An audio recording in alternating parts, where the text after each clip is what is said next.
All right, thank you, Carly, down here in downtown city of Calgary, of course. A reminder, we're going to be with you for the next 4 hours, actually, on our digital coverage. The next hour is going to be here on City TV and with a special Alberta election edition of City News Tonight at 11. You can also choose your viewing experience on our website. You can watch our show there, Rachel Notley's Election Party, or you can choose Jason Kenney's Election Party. It's all at your fingertips right now. Of course, I'm going to switch gears to our panel, our election panel, busy on phones, computers, getting things together for our election panel. This is kind of a big deal when it comes to election-wise. Pam Rocker, by the way, Mel V, Amber Ruddy at the far end of the couch. Pam, I'm going to start with you. One issue that came up throughout this campaign, and Carly kind of hit on it earlier in our earlier coverage, was GSAs and kind of the impact of two sides kind of in the conversation of this, right?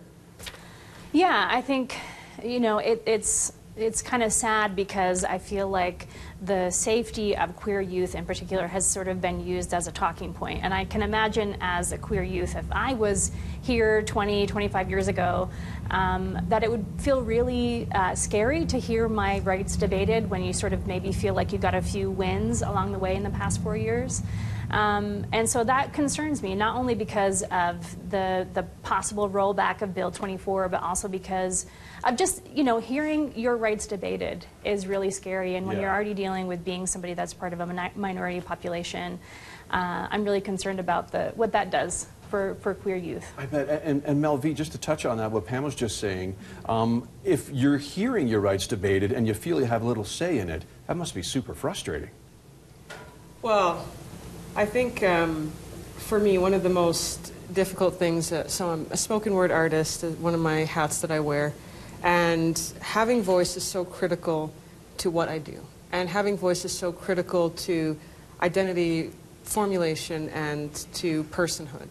And so to not have a voice, or to not feel like you have a voice, is really, in my opinion, an attack on my personhood, or anyone's personhood as well. Yeah, Amber Ruddy, switching gears from, well, it connects to everyone's personhood, and we're talking about jobs and the economy, and we talk about social issues affecting people, jobs also affecting people, and a lot of people that you were saying that you chatted with door to door were bringing this up again and again and again, right?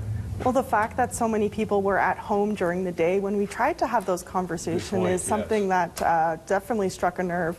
You know, I think it is a very important election. There's a lot of different issues that are on the line. What's exciting for me is some of the policy that has come forward in terms of the small business discussion. Small businesses were often ignored in the election period when other issues took over, but I think because so many people are employed in this province by small business owners, that they definitely ride out those deep recessionary periods where small businesses are the heart of the communities, and the fact that this election has a lot of policies that speak to them is positive for me. I'm excited by the Open for Business Act that the UCP is proposing in terms of getting the economy going, but all the other parties did as well have some important measures that I hope, you know, we'll see if they support in the next legislature.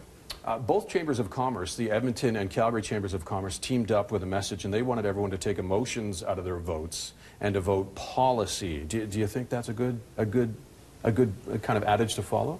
I think it's impossible to do that. Fair enough, yeah. For better or worse, I think we're emotional people, and I think sometimes the best decisions I've made weren't necessarily decisions that I said, what's the best thing for me, but when I've sort of tapped into my own empathy for other people. So I think to a certain extent, yes, we should do that, but also not just making a decision out of policy, but how does this policy affect not just me, but my neighbor and the person down the road and people who I actually probably don't even know as part of my circle. So and you see the grocery store or whatever, yeah, right? People who you don't know what their life is like, and so thinking of it as like a whole sort of civic responsibility and not just how it affects me as a person. Okay, Mel V, I know you have more to say on this, and so do you, Pam and Amber. We're going to leave the issue panel for just a second. Going to head to NDP headquarters now in Edmonton in our Courtney Terrio.